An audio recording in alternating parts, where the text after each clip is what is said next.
Hello students, welcome to the English Literature online class. So we have started The Shoemaker. Today we will continue with The Shoemaker written by Charles Dickens. So in the last class we have seen that Mr. Lorry and Monsieur Defarge, they were trying to force out the memories of the shoemaker, that is Dr. Manette, and they were insisting the shoemaker to remember his good old days and his good old friends. Now let us see how the shoemaker reacts to that. As the shoemaker sat looking fixedly by turns at Mr. Lorry and at Defarge, some long obliterated marks of an actively intent intelligence in the middle of the forehead gradually forced themselves through the black mist that had fallen on him. So, while the two persons in front of him, they were trying to make the shoemaker remember his past, the shoemaker, who was still in that shattered state, looked at both of them and had no idea of what he could do or answer to them. And while they were trying him to recall his memories, a long obliterated marks, that means the 18 years of intense suffering and humiliation of the shoemaker in the prison, had destroyed him mentally, and that destroyed marks was there on his forehead. That means that effect of that suffering was there in his forehead, and an actively intent intelligence, that means once who has been a very intelligent, sharp minded doctor, in the middle of the forehead, that gradually forced themselves. That means the intently intelligent self of the shoemaker that was trying to come out, okay, that had been destroyed once, was forcing out to the surface again and was coming back again through the black mist that had fallen on him. That black mist means the lost memory, as if all his memories were covered with the thick black mist, and his self, his original self, was trying to force out of that mist. So that was the situation, that was the condition of the shoemaker. They were overclouded again. That means his memories were overclouded. That means they were again in the dark, gloomy state. They were fainter. Fainter means they were gradually vanishing. They were gone. They were totally gone. He couldn't remember anything of his past, but they had been there. They had been there. His memories were trying to come out. And so exactly was the expression repeated on the fair young face of her who had crept along the wall to a point where she could see him, and where she now stood looking at him, with hands which at first had been only raised in frightened compassion, if not even to keep him off and shut out the sight of him, but which were now extending towards him, trembling with eagerness to hold his face and love it back to life and hope. So exactly was the expression repeated on her face. So, in the meantime, we find the daughter of the shoemaker who was standing outside. She entered the room and stood at a place inside the room from where she could see her father. So her hands once raised to her father in frightened compassion. That means she had the strong feeling of sympathy and sadness for the suffering of her father. And to keep him off, that means to keep her father away from her and shut out the sight of him. That means to stop herself from seeing her father's sufferings. So her hands once raised for all these reasons, but now her hands, her trembling hands, they were extended towards her father to hold her father's face out of love and to bring him back to life and hope. So that was the reason why she wanted to touch her father's face now. So the daughter gave such an expression on her face. Darkness had fallen on him in its place. That means the shoemaker was once again in that dark mental state, as he was unable to recall his memories.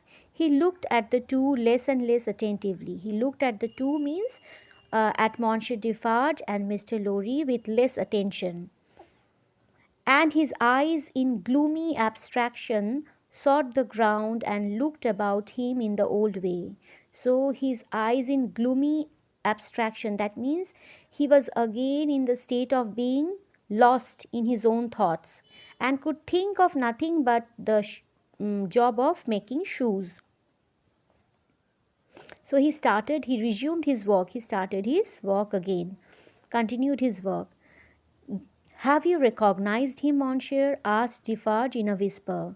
So Defarge asked to Mr. Lorry in a whisper that have you recognized the shoemaker? "Yes, for a moment. At first I thought it's quite hopeless, but I have questionably seen for a single moment the face that I once knew so well." Hush, let us draw farther back. Hush. So here uh, we find that Mr. Lorry told that he recognized the shoemaker, though at first it seemed quite hopeless. But when he looked at the face for a moment, he realized that the face is very familiar and he knew the person so well once. So he expressed a sense of desperation in their attempt to bring back the memories of the shoemaker. She had moved from the wall of the garret very near to the bench on which he sat. There was something awful in his unconsciousness of the figure that could have put out its hand and touched him as he stopped over his lever. So we find that the daughter had moved from the wall near the bench, and uh, the shoemaker at that time had bent down to his work unaware of his daughter's presence before him, and that was awful for the daughter as she was about to touch his father's face out of love and emotions. So that was what it happened at length that he had the occasion to change the instrument of his hand for his shoemaker's knife. It lay on that side of him which was not the side of on which she stood. He had taken it up and was stooping to work again when his eyes caught the skirt of her dress. He raised them and saw her face. The two spectators started forward, but she stayed them with a motion of her hand. She had no fear of his striking at her with the knife, though they had. Now we find that the shoemaker, he had changed his tool. That means he took his knife of shoemaking. He could see the skirt of the lady's dress standing close to him. He looked up and saw her. The spectators here means Mr. Lorry and Defarge, who were looking at the whole scene. They tried to come forward to protect the lady because they doubted that the shoemaker could harm her with his knife. But the lady stopped them with the gesture of her hand, and she didn't fear being stroked by her father with the knife. But they means here Mr. Lorry and Defarge, these two persons, they were scared that the shoemaker could harm his daughter.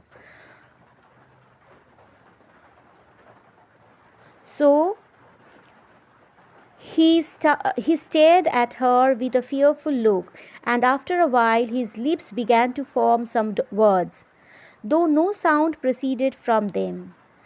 So the shoemaker expressed a fearful look. That means he was frightened to see the lady, and he tried to say something, though he couldn't say anything.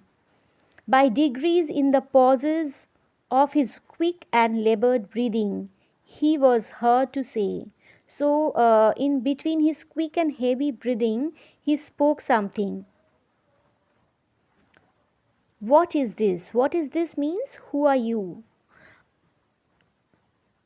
With tears streaming down her face, she put her two hands to her lips and kissed them to him. So she was feeling extremely emotional when her father failed to recognize her, and she softly cried and gestured love for her father.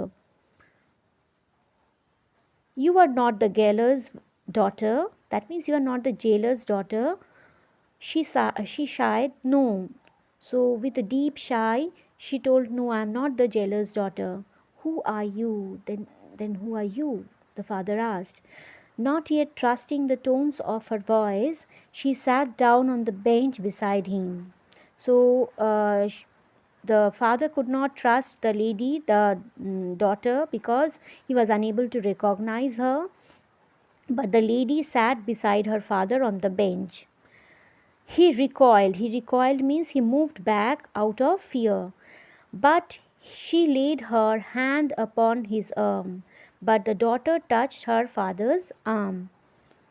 A strange thrill struck him when she did so and visibly passed over his frame. That means when the daughter touched the father was moved, and um, he felt something different in his whole body. That means he was not habituated with some one or a lady to touch him, and that made him feel in that way. He laid his knife down softly. He kept his knife down softly, and he sat staring at her. He sat looking at her, advancing his hands little by little. He took it up and looked at it. Again he started to take his tool and do his job of shoemaking. In the midst of the action, he went astray, and with another deep sigh fell to work at his shoemaking. So the father slowly again took up his tools, and in the middle of all this he went astray. That means he lost the memory to connect with all of them around him, and he got back to his job of making shoes. So the daughter was much emotional meeting her father after many years, and was trying to bring back her father's memory, but ultimately she was not successful to do so. So here we end uh, today's lesson and the chapter. Here are the set of questions for you. Go through the explanation and try to write the answers in your notebook. Thank you, children.